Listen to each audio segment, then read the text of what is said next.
दोस्तों, अगर आज आपको ट्रेडिंग की शुरुआत करनी है पर कोई गाइड करने के लिए नहीं है, तो ये वीडियो स्पेशली आपके लिए है। इस वीडियो में हम आपको कंप्लीट रोड मैप बताएंगे कि कैसे ट्रेडिंग को स्टार्ट करनी है, किन किन चीज़ों की ज़रूरत रहेगी, क्या करना है क्या नहीं करना है, सब कुछ।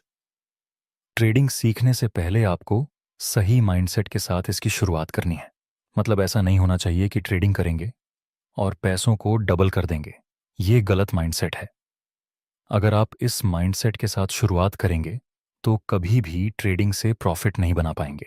सही माइंडसेट है कि आप अच्छी तरह से ट्रेडिंग सीखने के बाद मंथली अपने कैपिटल का 8 to 10% बना लें। उसके बाद दूसरा स्टेज आता है कि आपको कौन से मार्केट में काम करना है। अलग अलग मार्केट अवेलेबल हैं जिसमें आप ट्रेडिंग कर सकते हैं, जैसे Indian market, forex market, crypto market. जहां इंडियन मार्केट 9:15 से 3:30 तक ओपन रहता है। फॉरेक्स मार्केट 24 घंटे ओपन होता है, मंडे टू फ्राइडे। और क्रिप्टो मार्केट 24 घंटे ओपन होता है। सप्ताह के 7 दिन आपको ये तीनों मार्केट में एक एक बार पेपर ट्रेडिंग कर लेनी है।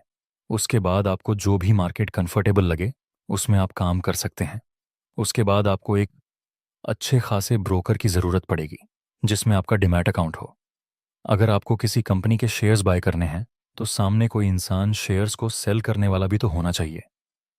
ब्रोकर वह होता है जो बायर्स और सेलर्स को मिलाता है, दोनों के बीच में शेयर्स के ट्रांजैक्शन करवाता है। ये काम के लिए ब्रोकर आपसे कुछ फीस लेगा, दोनों ही पार्टी की तरफ से। इंडियन मार्केट में बहुत सारे ब्रोकर हैं, जैसे ज़ेरोधा, एंजल वन, ऑपस्टॉक्स। लेकिन दोस्तों, आपको अपना ब्रोकर ढूंढने से पहले चेक कर लेना है, क्योंकि आजकल बहुत सारे ब्रोकर फ्रॉड करते हैं। कई ब्रोकर ने अपने क्लाइंट के साथ फ्रॉड किया हुआ है। ऐसा आपके साथ ना हो, इसलिए ज़रूरी है कि आप एक अच्छा और ट्रस्टेबल ब्रोकर फाइंड करें।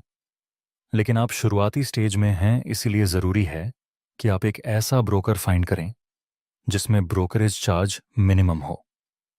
सपोज कीजिए आप 10,000 से ट्रेडिंग शुरू करते हैं और 5,000 का लॉस हुआ।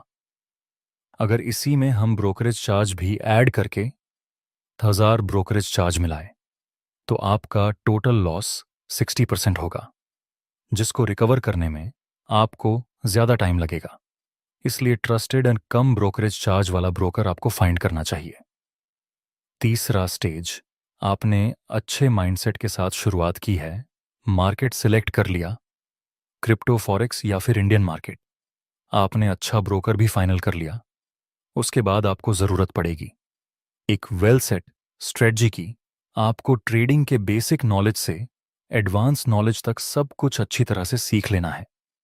बेसिक नॉलेज में support and resistance, trend line, trend, supply and demand zone, multi time frame analysis और इंडिकेटर सीख सकते हैं। यह सीखने के लिए आप यूट्यूब में से सारे कॉन्सेप्ट स्टेप बाय स्टेप सीख सकते हैं। आप चाहे तो हमारी प्राइस एक्शन प्लेलिस्ट चेक कर सकते हैं, जिसमें हमने बेसिक से ये सभी कॉन्सेप्ट को एक्सप्लेन किया हुआ है। अगर आप ट्रेडिंग को लेकर लाइफ में बहुत सीरियस हैं तो हम लेकिन दोस्तों, यूट्यूब में से कोई भी कॉन्सेप्ट सीखने के बाद आपको डायरेक्ट रियल मनी से ट्रेडिंग स्टार्ट नहीं करनी है, वरना भारी नुकसान हो सकता है।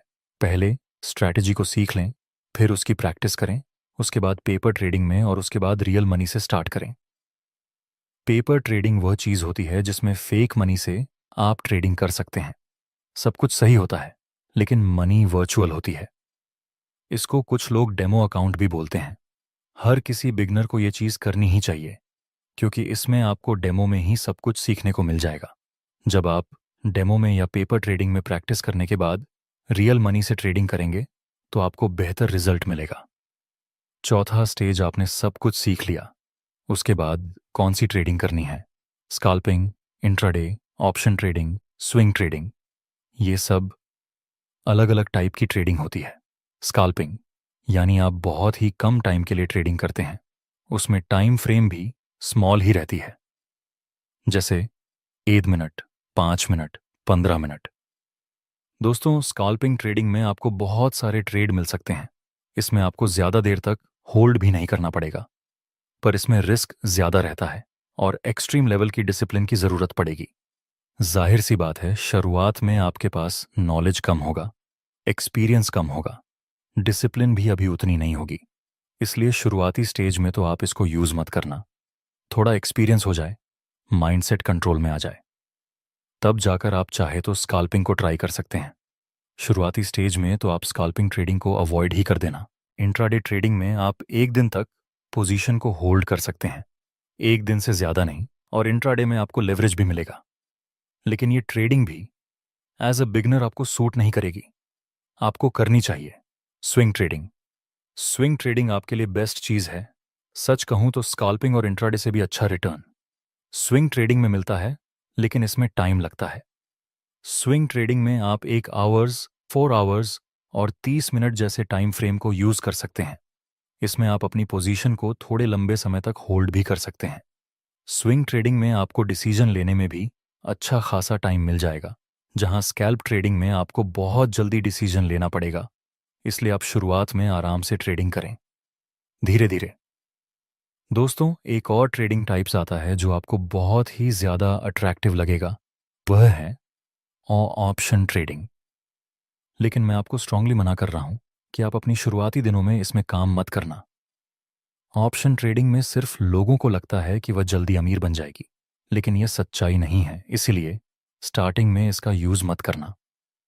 नेक्स्ट स्टेज है दोस्तों, जब आप सब कुछ सीखने के बाद धीरे धीरे ट्रेडिंग स्टार्ट करें, तब आपको एक चीज़ करनी है, वह है अपने लिए एक जर्नल बनाना। स्टॉक मार्केट में 90% ट्रेडर लॉस करते हैं और 10% लोग ही प्रॉफिट बनाते हैं। मुझे नहीं लगता कि ये 90% लॉस मेकिंग ट्रेडर में से किसी ने भी अच्छी तरह से अपनी जर्नल बनाई हो।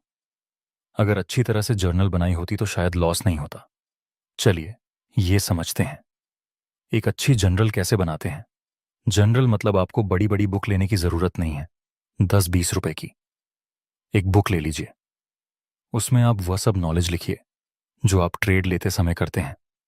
मान लीजिए कि आपने एक ट्रेड लिया, बाय आपको इस ट्रेड में प्रॉफिट हुआ, में आपको प्रॉफिट हुआ और आपने अपनी पोजीशन को क्लोज किया। अब आप अपनी जर्नल में लिखो कि कौन सी स्ट्रेटजी को यूज़ करने से आपको ये ट्रेड में प्रॉफिट हुआ। आपने उस ट्रेड में कौन सी कंफर्मेशन को चेक किया था, आपका रिस्क रिवॉर्ड रेशियो कितना था, और कौन सी टाइम फ्रेम में आपने उस ट्रेड को लिया। आप इस ट्रेड में ट्रेंड के साथ थे या नहीं।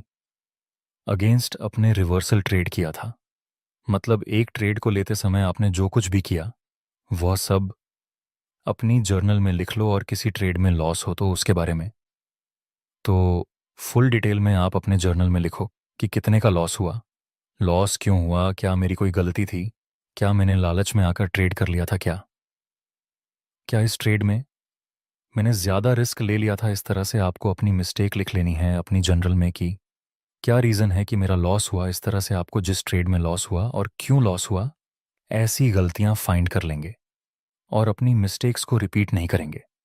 तब आप जल्दी से प्रॉफिटेबल ट्रेड बन जाएंगे। जनरल बनाने का सबसे बड़ा फ़ायदा है कि इसमें आपका पूरा एक्सपीरियंस एक बुक में होता है। और आपको तो पता ही है कि जितना ज़्यादा एक्सपीरियंस उतना ज़्यादा अच्छा रिजल्ट। एक दूसरा पॉइंट की अपनी गलतियों से भी सीखना है और दूसरों की मिस्टेक्स को भी रिपीट नहीं करना है। इस तरह से जब आप मिनिमम मिस्टेक्स करेंगे तब रिजल्ट मैक्सिमम मिलेगा। दोस्तों, आपका हमारा वीडियो कैसा लगा उसके बारे में कमेंट में ज़रूर बताना।